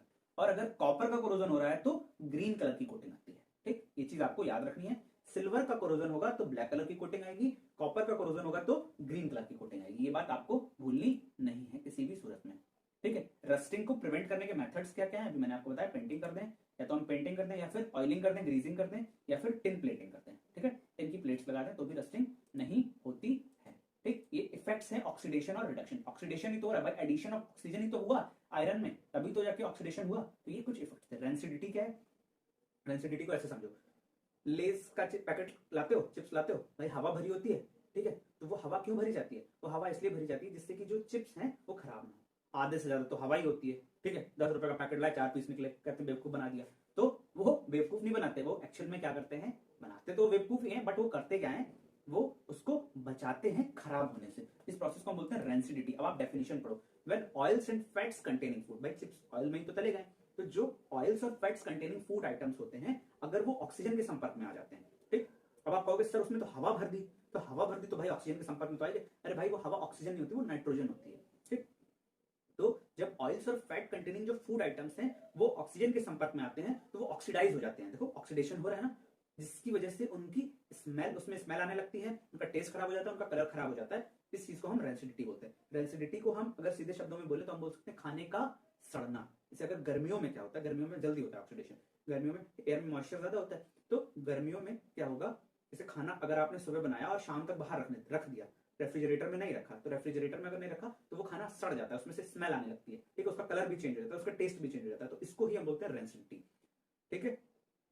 ऑयल और फैट कंटेनिंग फूड्स जब ऑक्सीजन के संपर्क में आते हैं तो वो ऑक्सीडाइज हो जाते हैं, जिसकी वजह से उनकी स्मेल चेंज हो जाती है, उनका टेस्ट चेंज हो जाता है, उनका कलर चेंज हो जाता है। इस चीज को हम रेंसिडिटी बोलते हैं, ठीक है। रेंसिडिटी से बचने के कुछ तरीके क्या हैं, रेंसिडिटी से बचने के तरीके हैं, एंटीऑक्सीडेंट्स ऐड कर दो। जो हम नाइट्रोजन भरते हैं वो एंटीऑक्सीडेंट है। एंटीऑक्सीडेंट मींस ऑक्सीजन को आने नहीं देती। जो चिप्स के पैकेट में नाइट्रोजन गैस भरी होती है वो ऑक्सीजन को आने नहीं देती है। वही सेकंड चीज, एडिंग नाइट्रोजन। एंटीऑक्सीडेंट्स और भी होते हैं, ठीक है। खाने को हम रेफ्रिजरेटर में रख दें तब भी वो नहीं सड़ेगा, या फिर हम खाने को एयर टाइट कंटेनर में रख दें, एयर नहीं लगनी चाहिए, ऑक्सीजन के संपर्क में नहीं आना चाहिए। तो ये कुछ मेथड्स थे फॉर प्रिवेंटिंग रस्टिंग, ठीक है। तो ये चैप्टर बस इतना सा था, बहुत ही आसान चैप्टर था। मैंने बहुत ही इसको आसान शब्दों में कंप्लीट करने की कोशिश की है। यकीन मानिए एक एक लाइन उठाई है एनसीईआरटी में, आपको कोई भी प्रॉब्लम नहीं होगी इस चैप्टर में। पूरा मैंने अच्छे से कवर किया है। इसका ये वन शॉट वीडियो था। नेक्स्ट वीडियो में हम इसके जितने भी एनसीईआरटी के क्वेश्चन है हम वो कंप्लीट करेंगे, उसके बाद कुछ भी नहीं बचेगा। आई होप आपको ये वीडियो अच्छा लगा होगा। अच्छा लगा तो फ्रेंड्स में जरूर शेयर करें, वीडियो को लाइक जरूर करें, कमेंट जरूर करें अगर आपको कोई भी डाउट हो रहा है।